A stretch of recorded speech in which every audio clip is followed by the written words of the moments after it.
Assalamualaikum warahmatullahi wabarakatuh. Perkenalkan, nama saya Rifki Seta Maulbiri dari Prodi D3 Keperawatan kelas 1A. Saya di sini akan menjelaskan tentang konsep dasar bahasa Indonesia. Konsep dasar bahasa Indonesia terbagi menjadi 5 bagian. Yang pertama, pengertian bahasa Indonesia. Belajar bahasa pada hakikatnya adalah belajar berkomunikasi. Pendidikan bahasa Indonesia merupakan salah satu aspek penting yang perlu diajarkan kepada para siswa. Oleh karena itu, mata pelajaran bahasa Indonesia diajarkan sejak usia dini, karena diharapkan kita dapat memahami, menguasai, dan dapat mengimplementasikan keterampilan bahasa. Pelajaran bahasa Indonesia sendiri merupakan pelajaran yang mendasar yang sudah diajarkan dari TK hingga perguruan tinggi. Indonesia mempunyai peran penting dalam proses pembelajaran. Kurikulum bahasa Indonesia di sekolah dasar mempunyai beberapa karakteristik. Pertama, menggunakan pendekatan komunikatif, keterampilan proses, tematis integratif, dan lintas kurikulum. Yang kedua, mengutamakan variasi, kealamian, bermakna fleksibilitas. Yang ketiga, penggunaan metode. Yang keempat, memberi peluang untuk menggunakan berbagai sumber. Terlepas dari itu, bahasa juga mempunyai ciri-ciri atau karakteristik. Ciri yang paling umum dari bahasa adalah berbunyi, kemudian bahasa itu adalah suatu sistem, dan bahasa itu bermakna. Dan ciri-ciri karakteristik bahasa itu terbagi menjadi 5, yaitu abriter, produktif, dinamis, beragam, dan manusiawi. Yang pertama adalah abriter. Lalu apa itu abriter? Abriter adalah hubungan lambang dengan yang dilambangkannya. Tidak bersifat wajib, dapat berubah, dan tidak dapat dijelaskan mengapa lambang tersebut dapat mengonsepi atau bermakna tertentu. Meskipun bersifat abriter, tetapi juga bersifat konvensional. Yang kedua adalah bersifat produktif.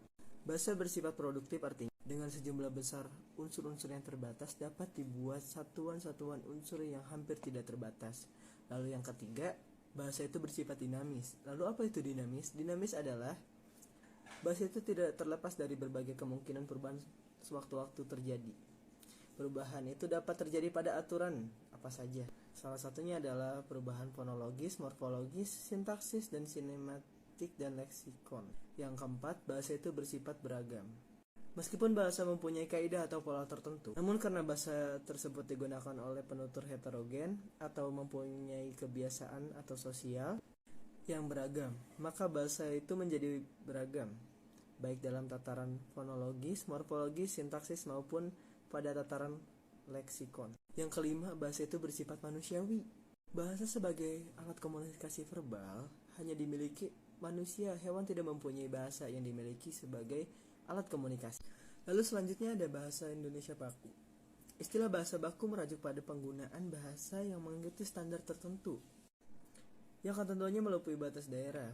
Bahasa Indonesia baku adalah bahasa Indonesia yang diatur bentuk dan penggunaannya oleh PUEBI.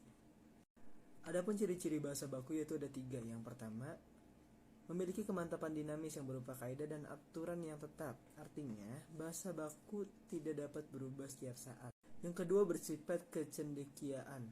Sifat ini diwujudkan dalam paragraf kalimat dan satuan-satuan bahasa lain yang mengungkapkan penalaran dan pemikiran yang logis, teratur, dan masuk akal.